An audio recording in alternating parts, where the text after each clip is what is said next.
This is Jeff Eichner of Bloomsburg, Pennsylvania, United States of America. Listen to the International Radio Report every Sunday morning at 10:30 on CKUT 90.3 FM in Montreal.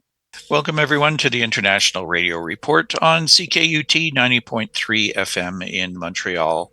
My name's Sheldon. I'm here with Jill, and it is Sunday, May the 4th. We're here every week with 30 minutes of news and information from the world of radio.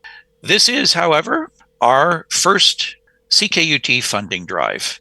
The funding drive is taking place from May the 2nd through May the 11th. So this is your first opportunity to help support the funding drive and support our radio station. At the same time, you're supporting us being here.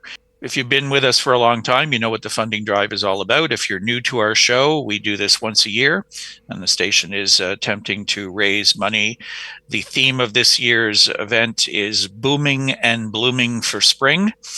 And we have two ways for you to make a pledge very easily. Any amount, whatever you can spare, is much appreciated. We're shooting for a goal of $55,000. It is one of two major sources of income for the radio station to keep us going throughout the year.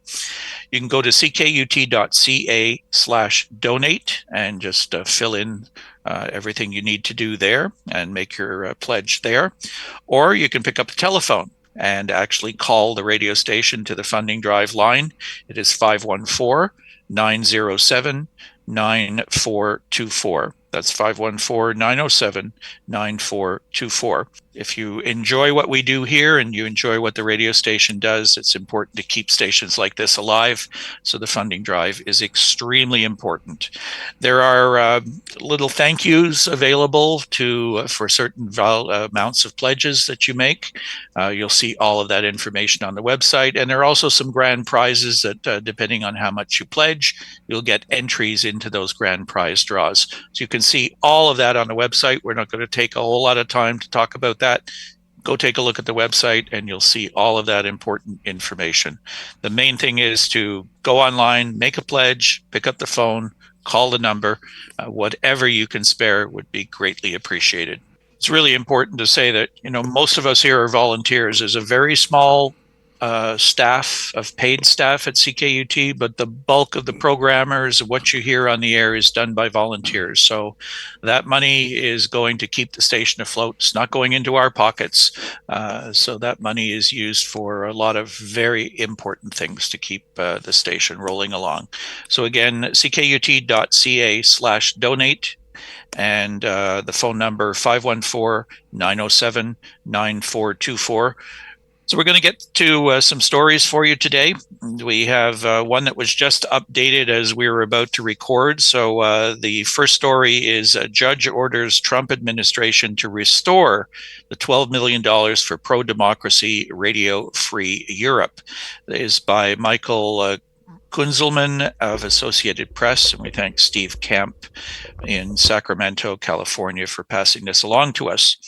A federal judge on Tuesday ordered the Trump administration to restore $12 million that Congress appropriated for Radio Free Europe, a pro-democracy media outlet at risk of going dark for the first time in 75 years.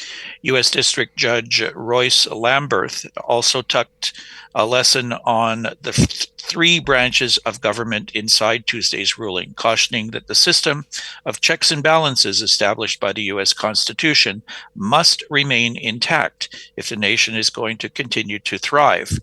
Lambert granted the temporary restraining order for the U.S. Agency for Global Media to disperse money for April 2025 for Radio Free Europe, Radio Liberty, pending the outcome of a lawsuit seeking to keep the station on the air.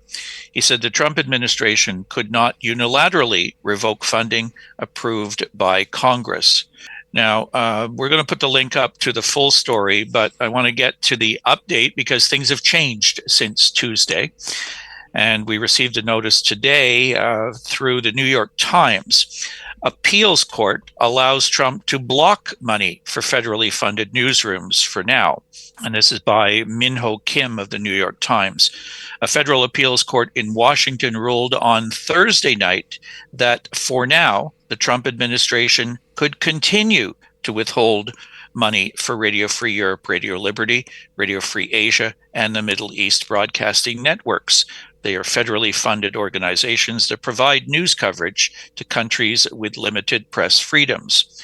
In doing so, the United States Court of Appeals for the Federal Circuit temporarily reversed parts of two lower court rulings from last month that stopped the administration from cutting off funds to the news outlets. So this is like a game of ping pong going back and forth. The order came out to stop the funding. A judge said, no, you have to continue with the funding. An appeal was made. The appeal court comes through and says, no, it's back on hold again.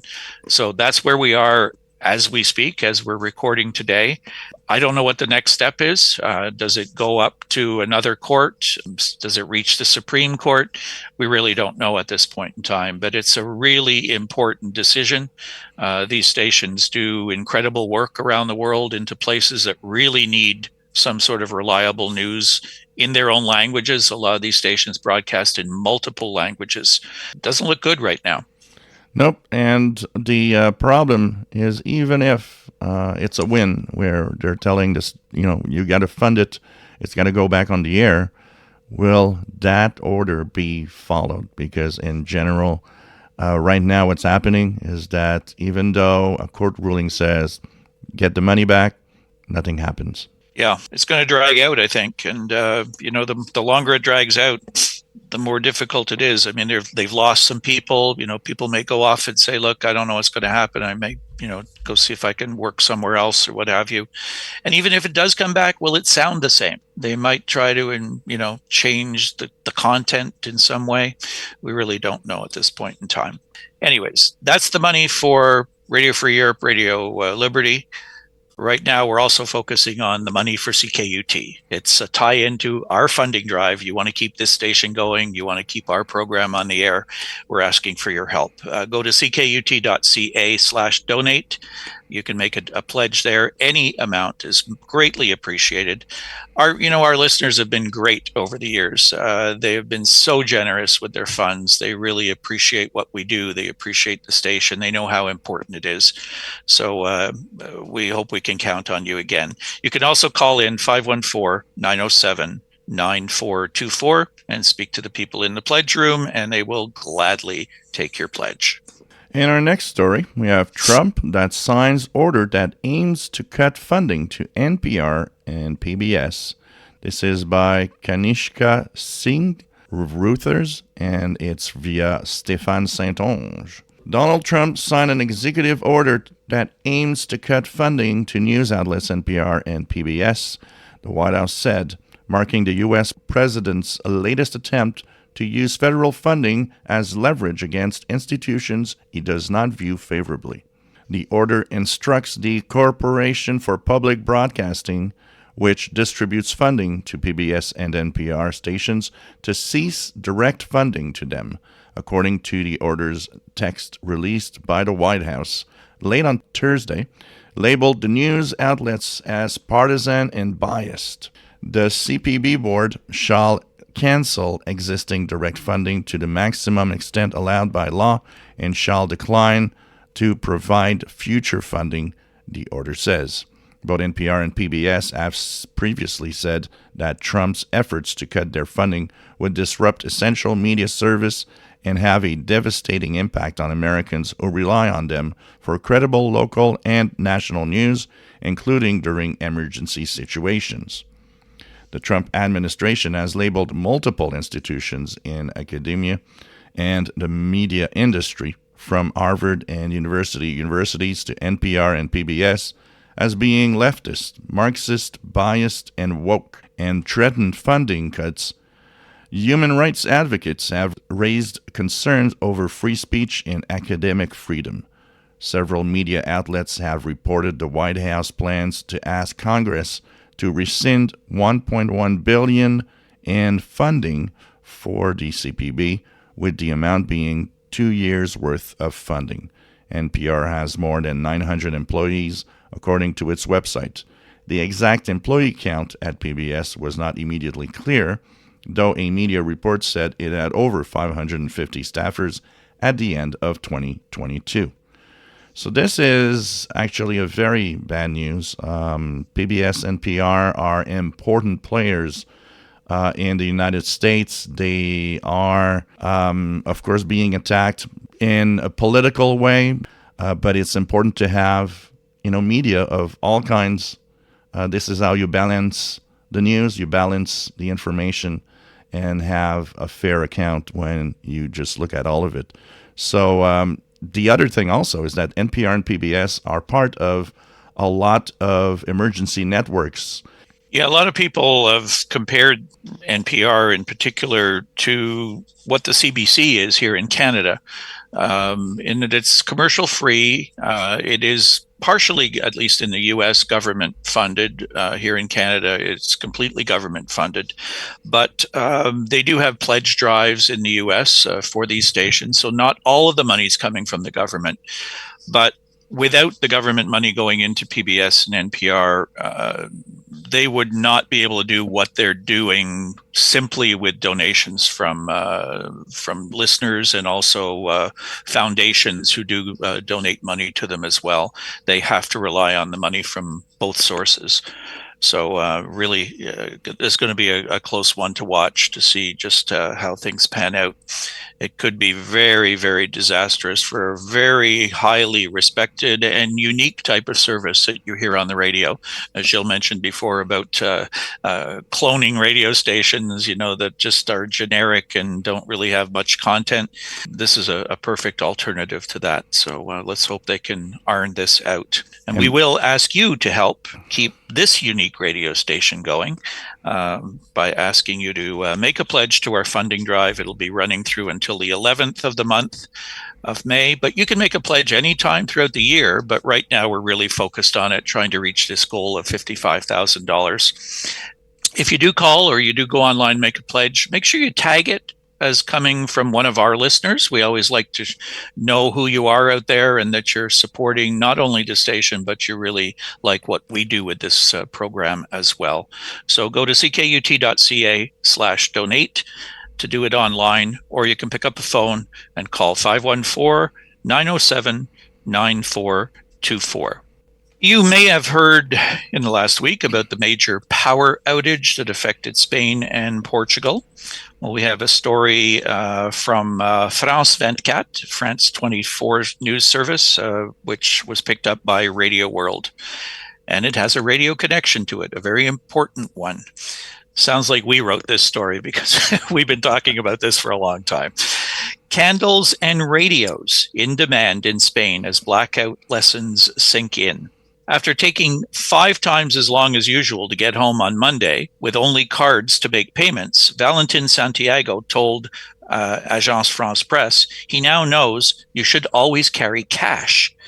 The environmental technician said he now plans to buy a pocket flashlight and a battery-powered radio so he can more easily stay informed in the event of a future power outage. With power down across Spain and Portugal on Monday and phone coverage spotty, access to the internet and television was wiped out. People were instead forced to gather around transistor radios in the streets or cars with their radios blaring and doors open to listen to the news. Many people walked for hours to get home. Susanna, a 50-year-old finance sector worker who declined to give her full name, said she struggled during a 90-minute trek home on foot in high heels. The lesson she learned? Wear sneakers, she joked, as she had breakfast with coworkers at a central Madrid cafe where a television replayed images of the chaos unleashed by the massive blackout. You have to buy a transistor radio, candles, batteries, and tins of white beans, she said. There were other stories about lineups at stores, electronic stores, with people looking to buy transistor radios. Radio's dead, did someone say?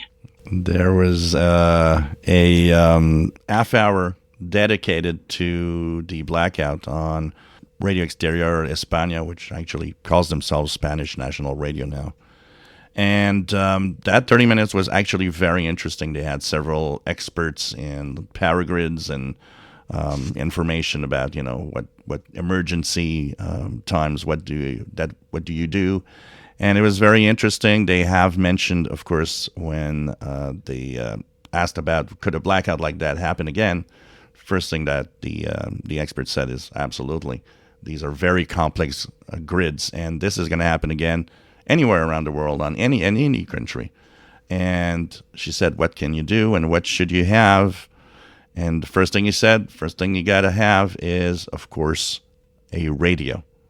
Because there you can get all the information about what's happening and when, the power will possibly come back, have all the information about that and any other information about, any places you might go for in times of emergency and so on. So it was very interesting to hear that also, that the radio and even the announcer on the Spanish National Radio said, yep, indeed, radio was extremely important that day.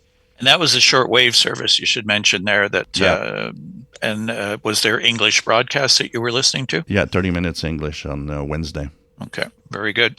And one of the things that's important is that radio is there, but it costs something to operate. And of course, that means you can go to ckut.ca/donate and pledge a little amount to help us out, make sure that CKUT stays on the air. And 514-907-9424 is the number to call if you want to pledge over the phone. And thank you so much for your support over the years. It's very important to keep a station like CKUT on the air. So what's happening with our sun? Well, our sun this week was rather quiet at the beginning of the week, and so it did not cause that power outage at all. Some solar wind actually created some minor geomagnetic storming a little later in the week, and some G1 class geomagnetic storm happened. There's a giant sunspot that appeared this week, 4079. It has everything needed to create huge X-class solar flares, which are the strongest. So this is going to dominate our week for sure, because who knows what's going to happen. And if it flares, well, it will impact our radio hobby. Sunspot number 59, the solar flux 152. And the best way to witness all of this and see what's on, if conditions are good or bad, it's to have a radio. We talk about it, even for blackouts. Have a radio and listen. I'm David Bachner of Guelph, Ontario, and I get my weekly radio news on the International Radio Report on CKUT 90.3 FM in Montreal. So in our next story, we have the Flemish government in Belgium postpones FM radio switch off. That's by Belga news agency via Radioworld. So the Flemish government is postponing the planned switch off of FM radio, abandoning the proposed target date of 2031. Amid concerns over economic consequences and the exclusion of older listeners, the transition to digital radio will now proceed more gradually, with no new cutoff date set before 2035. Although the target date was initially set after a study, the Flemish media minister now says she wants to avoid leaving listeners behind during the digital transition. We will take all radio listeners with us to the finish. So we are not opting for an accelerated switch off of FM, but for a realistic, supported, and smart transition to digital radio. The timing of the FM switch off has been debated for some time. Former media minister Benjamin Dahl initially proposed phasing it out between 2028 and 2031. A study by Bright Wolves and Ghent University later suggested that January 1st, 2031 would be a realistic date to end FM broadcasts. That timeline is now being scrapped. The media minister said the same study also warned about economic damage to the Flemish advertising market that would amount to 31 to 62 million euros, and the risk that people aged 65 and over, in particular, are at risk of falling by the wayside. Radio is there for everyone in Flanders. On average, we listen to the radio for up to 3 hours a day. It connects, informs, and relaxes. Anyone who drops that to go digital faster is not making any progress. That is short-sighted. Instead of a fixed end date, the media minister wants a gradual sector-wide approach to reducing FM frequencies. She has not committed to a new deadline, but has made it clear it would be 2035 at the earliest. So I guess this is a intelligent and a way of really thinking about everybody who could be left behind by a transition to digital radio. And this is a nice approach where we're going slowly, and as it happens, maybe we'll push that date even further. It depends on how things go. And I think this is a great way to do it. It's amazing that they were already it's quite a long time before this initial date was to come up. Yep. Now they're going to extend it even more. So, that gives you an indication that they really researched this and thought it through. Maybe looked at where it was done much quicker in some other countries and said, whoa, let's take a closer look here and think about this. So that's very encouraging. I hope others that are thinking of going that way take the time to think about the listeners in particular. That's really what it's all about. Yep. It tends to be about big business and money and new radios and all this sort of stuff. But at the end of the day, it's about the listener. And if the listener can't access you, then what are you doing it for? Exactly.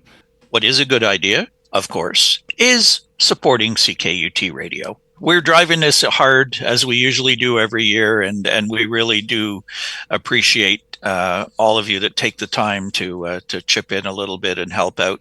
So we do push it hard because it's really important. We could not do a show like this on any other radio station here in Montreal. They would just not let you come in and talk about other radio stations. They want you to listen to their station, and that's it. So we have a wonderful advantage here, and we've been doing this on this station since 1987, and we'll continue to do so as long as we have a station to do it on. Yep. And that is where we rely on you to chip in with any pledge that you can manage. We know that times are tough right now, but every dollar will help. So give us a shout. You can make your pledge via telephone, 514-907-9424. And we know we have listeners around the world to our program, so just go online, ckut.ca/donate. If you don't even want to type that in, ckut.ca, and click the little button that says donate up in the top corner, and you'll get to the page where you can fill in and make your pledge. And maybe you'll win one of our grand prizes. Who knows? There's lots of gifts for different levels of pledges as well. So really important. We're shooting for $55,000 this year. So be a part of it and help support us and support the radio station. Don't forget to tag your pledge for our show so we can brag and say how generous our listeners are out there. We know you are, so we're counting on you. Our final story today comes from Australia, and I think it's a story we're going to be hearing a lot more from in other parts of the world. Australian radio stations secretly used an AI host for 6 months. This is by Anthony Cuthbertson of The Independent via Radioworld. An Australian radio station is facing backlash after using an AI-generated host for the last 6 months without disclosing it. Australia Radio Network CADA station, which broadcasts in Sydney and on the iHeart Radio app, created a host called Thy, THY, using artificial intelligence software developed by voice cloning firm 11 Labs. The Workdays with Thy show presented music for 4 hours a day from Monday to Friday, but did not mention on its website or promotional materials that Thy was not a real person. If your day is looking a bit bleh, let Thy and CADA be the energy and vibe to get your mood lifted, the show's page states. Thy's true identity only emerged after Sydney-based writer Stephane questioned whether Thy was a real person. In a blog post earlier this month, Ms. Coombs wrote, "What is Thy's last name? Who is she? Where did she come from? There's no biography or further information about the woman who is supposedly presenting this show." Audio analysis of voice clips revealed that the host sounded identical when saying the words "old school" across different shows. ARN project leader Fayed Tome subsequently acknowledged the use of AI to create the voice of Thy, writing in a since-deleted LinkedIn post that Thy sounds real and has real fans, despite not being a real person. "No mic, no studio, just codes and vibes," he wrote in the post, which was shared via Media Week. An experiment by ARN and 11 Labs that's pushing the boundaries of what live radio even means. There are currently no rules against the use of AI in broadcast content, according to the Australian Communications and Media Authority. However, the Australian Radio Network was criticized for not disclosing the use of AI on one of its regular shows. They should have been upfront and completely honest, disclosing that the radio host was an AI, Teresa Lim, vice president of the Australian Association of Voice Actors, told Media Week. "People have been deceived into thinking it's a real person because there's no AI labeling." ARN said in a statement that it was exploring how new technology can support great content and improve its output. "We've been trialing AI audio tools on CADA using the voice of Thy, an ARN team member," the statement read. "This is a space being explored by broadcasters globally, and while the trial has offered valuable insights, it's also reinforced the unique value that personalities bring to creating truly compelling content." Yeah, this is a little controversial. I mean, you want to use AI, go for it, but you got to let us know, because these voices are getting better all the time, and they are getting difficult to close to impossible to identify as an AI voice rather than a real person. So you can't do that. If you use AI, please, you got put a little disclosure. This is made by AI, which we are not. Yes, we're disclosing that right now. And you'd know that with the flubs and stuff we make sometimes in our presentations, we're definitely not AI. When you hear something that's too perfect, chances are it might be AI. Yeah, so definitely. Just remember that. Anyways, we do thank you for tuning into us every week. We want you to support us, though. That would be great if you take the time to make a pledge to support CKUT's annual funding drive. It's running through from May the 2nd to May the 11th.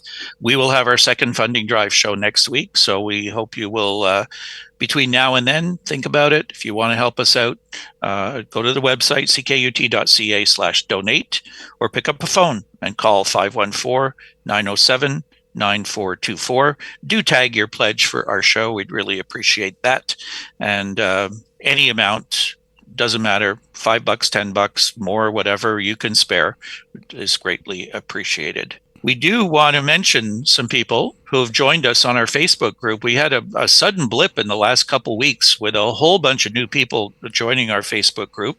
So we welcome Joe Gallant, Perry in Sherbrooke, Bob in New York State, David Peruso, Faisal, David Rovinsky, Michael Dumet in Val-d'Or, Quebec, Nedad Zenzovic in Croatia, Jeff Logan, Floyd Curtin in Noble, Oklahoma, Rick Welsh in Red Lake, Ontario, Kenneth Overton, and Brian Layton in Alberta.